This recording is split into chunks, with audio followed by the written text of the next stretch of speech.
Assalamualaikum warahmatullahi wabarakatuh. Perkenalkan, nama saya Gilang Lesmana. Saya mahasiswa Sejarah Peradaban Islam semester 4 dalam ilmu politik ini.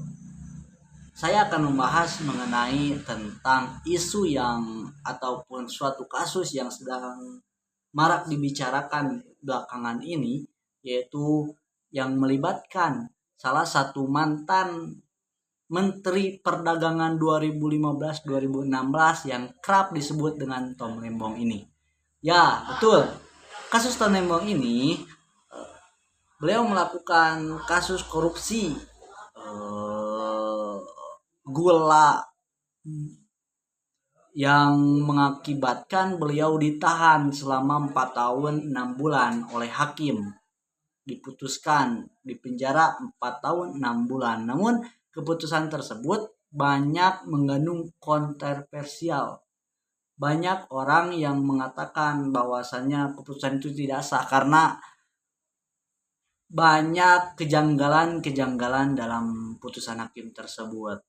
Salah satu dari penyebab Tom Lembong itu diberikan hukuman karena korupsinya tersebut dikarenakan Tom Lembong itu melakukan ekonomi kapitalis, bukan ekonomi Pancasila. Jelas lembaga ekonomi kapitalis dan ekonomi Pancasila ini merupakan dua sistem yang sangat berbeda.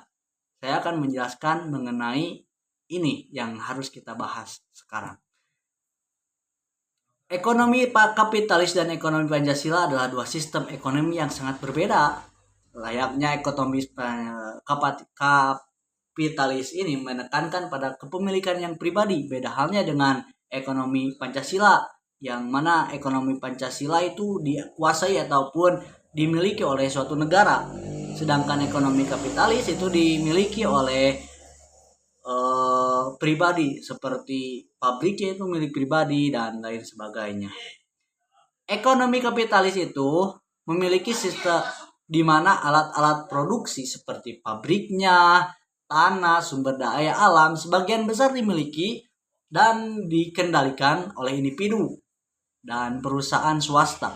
Adapun ciri-ciri dari ekonomi kapitalis ini yaitu satu, kepemilikannya yang pribadi, seperti yang saya jelaskan tadi bahwasannya ekonomi kapitalis itu memiliki peran ataupun memiliki hak, itu memiliki hak yang pribadi, bukan dikuasai ataupun bukan dikelola oleh suatu negara.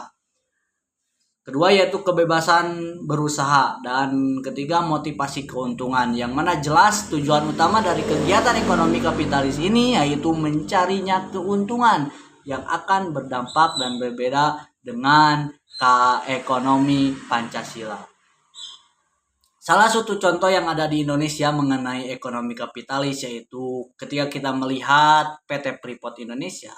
Meskipun itu memiliki campur tangan pemerintah, keberadaan perusahaan ini di Papua mencerminkan prinsip kepemilikan swasta dan eksploitasi sumber daya alam, seperti itu. Kedua yaitu ekonomi Pancasila, yang mana ekonomi Pancasila ini memiliki peranan yang sangat berbeda dengan ekonomi kapitalis. Ekonomi Pancasila memiliki sistem ekonomi yang berlandaskan pada nilai-nilai Pancasila, bukan nilai kepribadian sendiri, yaitu ketuhanan yang Maha Esa, kemanusiaan yang adil dan beradab, persatuan Indonesia, kerakyatan yang dipimpin oleh hikmah, kebijaksanaan, dan permusyawaratan, perwakilan, dan keadilan sosial bagi seluruh rakyat Indonesia. Ciri-ciri dari ekonomi Pancasila ini, satu, keadilan sosial, jelas. Efek dari adanya ekonomi Pancasila ini akan merata. Semua rakyat akan merasakan, beda dengan kapitalis. Yaitu kedua yaitu keterlibatan negara. Negara memiliki peran penting dalam mengatur dan mengawasi kegiatan ekonomi untuk mencegah ketidakadilan dan kesenjangan.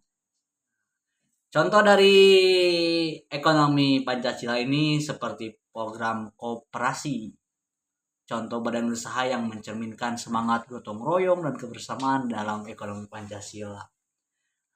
Adapun dari dua ekonomi tadi adalah ekonomi kapitalis dan ekonomi Pancasila.